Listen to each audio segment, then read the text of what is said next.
اعوذ باللہ من الشیطان الرجیم بسم اللہ الرحمن الرحیم یا ایہا الذین آمنوا کونوا قوامین بالقسط شہداء للہ ولو علی انفسکم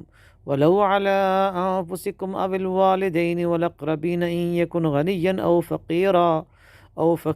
فاللہ اولی بہما ولا تتبعوا الہوى ان تعدلوا وَإِن تَعْلُوا أَوْ تُعْرِضُوا فَإِنَّ اللَّهَ كَانَ بِمَا تَعْمَلُونَ خَبِيرًا۔ صدق اللہ العلی العظیم۔ انتہائی معزز سامعین، السلام علیکم ورحمۃ اللہ وبرکاتہ۔ سورہ النساء کی آیت نمبر 135 تلاوت کی گئی ہے۔ آج کی گفتگو کا اصل موضوع ہے سورہ النساء کے چند اہم مضامین۔ آیت نمبر 135 کا ترجمہ اس طرح سے ہے کہ اے لوگو جو ایمان لائے ہو، کونو قوامین بالقسط شہداء للہ،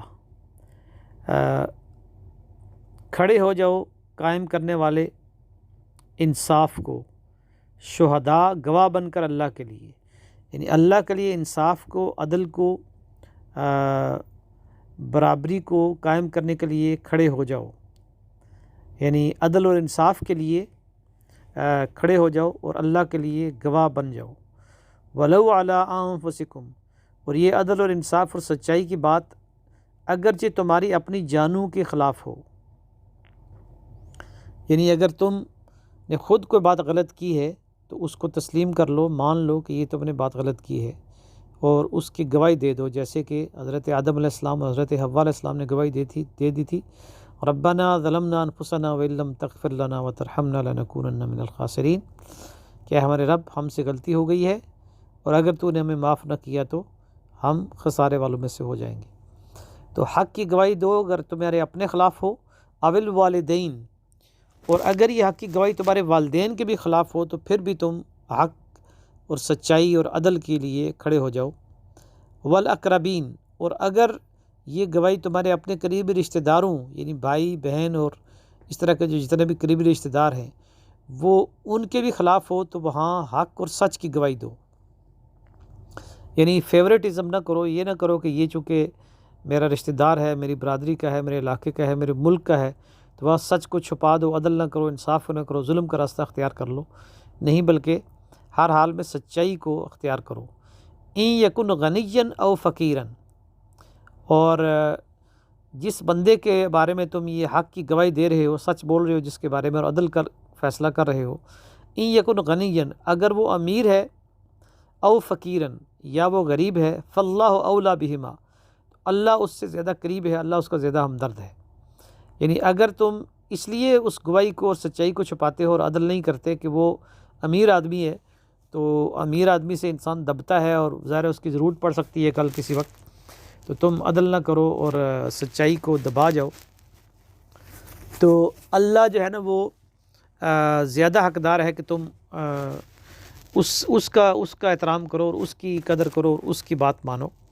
اور اگر وہ غریب ہے تو اس وجہ سے بھی گواہی چھپائی جا سکتی ہے، تو یہ بیچارہ غریب ہے تو اس کو اگر سچ بول دیا تو اس کو نقصان ہو جائے گا، تو اللہ تعالیٰ اس کا زیادہ ہمدرد ہے، اس لیے سچائی اور عدل اور انصاف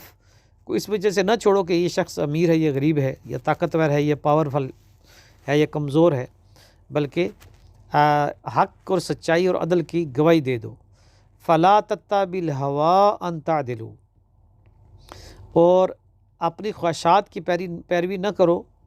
اور اپنے ایسا نہ ہو کہ اپنی خواہشات کی پیروی کی وجہ سے تم عدل چھوڑ دو۔ فلا تتبعوا الہوی ان تعدلوا، خواہشات کی پیروی تمہیں اس عدل سے نہ روک دے۔ تو یہاں پھر یہ ہے کہ عدل کی بات کی گئی ہے، یعنی ہر حال میں عدل کرو، انصاف کرو، اوپر قسط کا لفظ تھا، یہاں عدل کا لفظ ہے۔ عدل کا مطلب ہے بالکل برابر تقسیم کرنا، بالکل حق جس کا جو حق ہے اس کو دینا، اور قسط جو ہے نا اسے تھوڑا بڑھ کے ہے۔ تو وَإِن تَلْوُوا أَوْ تُعْرِضُوا، اور اگر تم بات کو دبا جاؤ گے، جیسے بات کرتے ہوئے ایک بات کرنی ہے کسی جگہ انصاف کی یا عدل کی، تو وہاں پہ بات کو تھوڑا چبا کے اور اس کو جو ہے نا زبان کو تھوڑا دبا کے تو اس بات کو یعنی ذرا سا یعنی اس کے معنی کو بدل دینا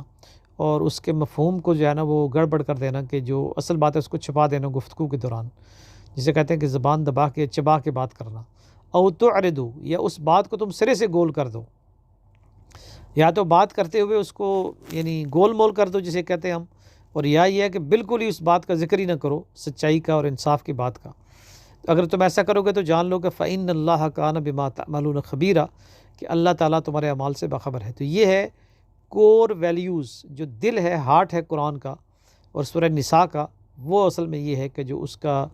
کور اور جو اس کا بنیادی میسیج ہے وہ ہے عدل اور انصاف، فریڈم، ایکویلٹی اینڈ جسٹس۔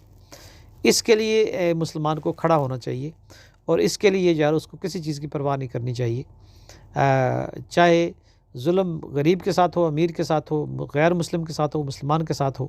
یہ پھر نبی اکرم صلی اللہ علیہ وسلم نے کر کے دکھایا۔ اسی صورت میں وہ واقعہ بھی ہے کہ ایک یہودی نے جھوٹا الزام لگا دیا، جو ہے نا وہ ایک مسلمان نے ایک یہودی پہ جھوٹا الزام لگا دیا، اور پھر نبی اکرم صلی اللہ علیہ وسلم نے جو ہے وہ فیصلہ یہودی کے حق میں کر دیا مسلمان کی جگہ۔ اس صورت میں چونکہ یہ بات کی جا چکی ہے کہ منافقین کا ذکر اس میں بہت ڈیٹیل سے آیا ہے، اور تقریباً جو ہے نا وہ 80 سے 90 آیات منافقین کے بارے میں ہے۔ ایک کنکلوڈنگ یا ایک یعنی مختصراً منافقین کے جو رویہ ہے اس کا ایک بیان یہاں کیا گیا ہے۔ سورہ نساء کی جو آیات ہیں تقریباً یہ 100 آیات پڑھتا ہوں، ہاں جی، یہ 42 142 143 سے آگے جو ہے نا وہ پہلے 5ویں سپارے کے آخر میں، تو آیات میں پڑھتا ہوں۔ اللہ تعالیٰ کا ارشاد ہے، ان المنافقین یخادعون اللہ وهو خادعهم، منافق اپنی طرف سے اللہ کو دھوکہ دینے کی کوشش کرتے ہیں، حالانکہ اللہ تعالیٰ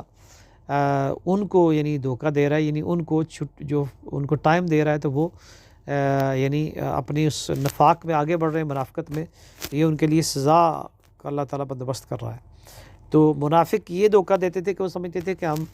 دعویٰ کرتے تھے ایمان کا، اور یہ سمجھتے تھے کہ ہم جو ہے نا وہ مسلمان ہونے کا دعویٰ کرتے ہیں، تو یہ جھوٹ ہے، تو یہ اللہ تعالیٰ کو پتہ نہیں چل رہا۔ وَإِذَا قَامُوا إِلَى الصَّلَاةِ قَامُوا كُسَالَىٰ، نماز کے لیے کھڑے ہوتے ہیں تو سستی کرتے ہوئے، کوتاہی کرتے ہوئے، يُرَاءُونَ النَّاسَ، ریاکاری کرتے ہوئے، دکھاتے ہوئے، وَلَا يَذْكُرُونَ اللَّهَ إِلَّا قَلِيلًا، اور اللہ کو اگر یاد بھی کرتے ہیں تو بہت تھوڑا۔ اب یہ منافقین کی کچھ کوالٹیز بتائی جا رہی ہیں۔ مذبذبین بین ذالک، درمیان میں لٹک رہے ہیں، لا الہ ولا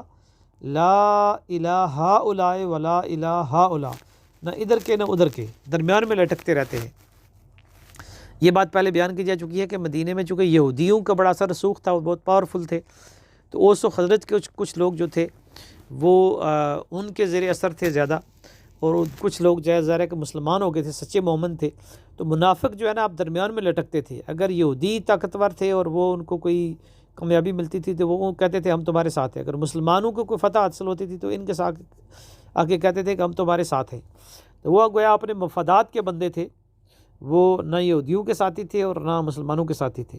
وَمَن يُضْلِلِ اللَّهُ فَلَن تَجِدَ لَهُ سَبِيلًا، جس کو اللہ گمراہ کر دے اس کو کوئی راستہ نہیں دکھا سکتا، وہ کوئی راستہ نہیں پا سکتا۔ یا ایھا الذین آمنوا، اے لوگوں جو ایمان لائے ہو، لا تتخذوا الکافرین اولیاء من دون المؤمنین، اللہ کو چھوڑ کر، مومنین کو چھوڑ کر کافروں کو ولی نہ بناؤ۔ تو یہاں کافر ایک تو یہودی ہے کہ جو منافقین ہیں ان کو دوستیاں ان کے ساتھ گانٹتے تھے، اور دوسرے خود منافقین بھی وہ کافر ہی ہیں کہ جو ان کے ساتھ جو ہے نا دوستیاں کرتے ہیں۔ اتریدون ان تجعلوا للہ علیکم سلطانا مبینا،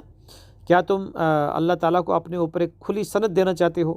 کہ اللہ کے دشمنوں کے ساتھ اور اللہ کے رسول اور اللہ کے دین کے دشمنوں کے ساتھ دوستیاں گانٹو گے